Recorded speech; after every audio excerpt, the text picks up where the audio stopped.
The Children's March of 1963 is one of the most important and overlooked parts of the civil rights movement. It single-handedly changed the country's mindset on the movement and helped millions of people gain rights. In this documentary, we will talk about the thousands of young heroes who took to the streets of Birmingham on May 2nd through the 10th, 1963. To fully grasp the amount of bravery it took for these kids to take to the streets, one must first understand how truly brutal Birmingham was. Life in Birmingham, as far as I'm concerned, is hell. I don't believe in the mixing of the races, and I don't care what anybody says. I might be prejudiced. I don't know. I probably am, but The KKK had a massive foothold in Birmingham, with police officers and even city hall officials belonging to the Klan. The most notable of these officers was Bull Connor, who was the Commissioner for Public Safety for more than 20 years. He was a truly evil man who would use harsh strategies to keep Birmingham segregated. He believed the way to maintain control over the African American was to make sure they didn't have rights and to keep them segregated from the whites. You've got to keep the white and the black separate. The corrupted police allowed for 60 racially motivated bombings to go unsolved, with no arrests ever made. The locals would call it Birmingham. Knowing these things about Birmingham, most people would think to stay away from it, but not Martin Luther King Jr., who saw Birmingham as an opportunity to give the movement more attention and momentum, especially after a failed attempt to end segregation in Albany, Georgia.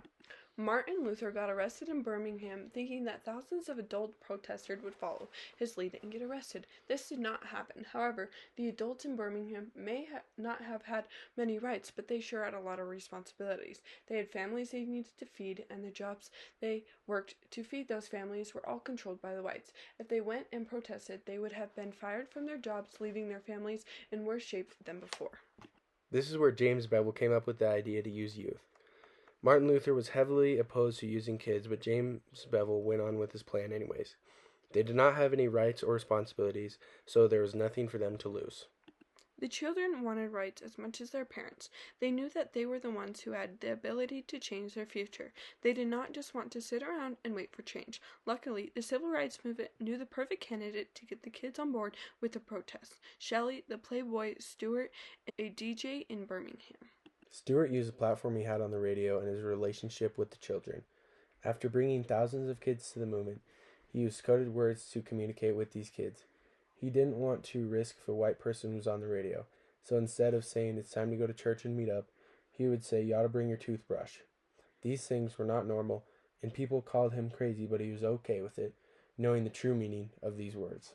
The kids knew what the words meant. They listened on the radio and waited for the signal to go. When that happened, the teacher would either look away or they would get trampled over by students. The students all met up on 16th Street Baptist Church, where James Bevel sent groups of 50 at a time to be arrested. 973 were arrested on the first day of the Children's March. The second day of the marches was nowhere near as peaceful as the first.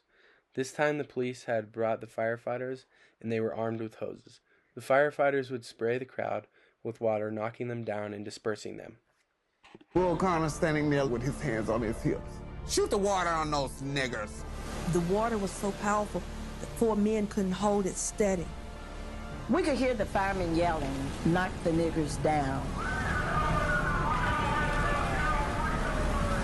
The hose rolled me right down the street, like a sheet of paper.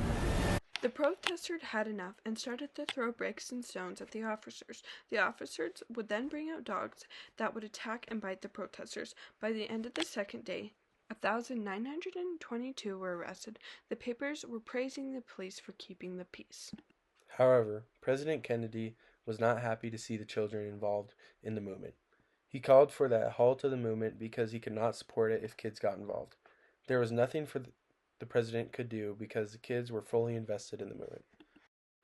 The children were so dedicated to the movement that some would get released from jail and then return around and run right back in. By day 3, there were over 4,000 kids arrested. The prison conditions the kids were in were far from peachy. Rats and other filth surrounded them. The children would only be fed bread, and almost every one of them was interrogated by the police. Even through all this, the kids managed to have a good attitude and sing songs in the prison. They felt like it was their responsibility to fight for their people's rights and freedoms. By May 7th, the jails were completely full. There was nothing the police could do about protesters. There were thousands of kids parading around white downtown of Birmingham, and there was nothing anybody could do to stop it. The civil rights movement had done what they accomplished. They put the city of Birmingham in a position that they had to negotiate. On May 10th, after 72 hours of negotiating, the city finally agreed to integrate, and Bull Connor was removed from his position. This was a huge win for the civil rights movement and the people of Birmingham, but no one would have been able to tell how big of a deal it was until the next day. On May 11th, 1963, President Kennedy took to television screens across America to announce segregation was over. It came with a high cost, however, as Kennedy would be assassinated 5 months later. But it would be worth it, as the rights that these kids fought for had been given to them with the passing of the Civil Rights Act in 1964. The Children's March in 1963 had a huge effect on America as a whole, and it was arguably the most important moment in the civil rights movement, as a bunch of kids bore the responsibility to fight for the rights of an entire nation. Confronted primarily with a moral issue. It is as old as the scriptures and is as clear as the American Constitution. The heart of the question is whether all Americans are to be afforded equal rights and equal opportunities, whether we are going to treat our fellow Americans as we want to be treated.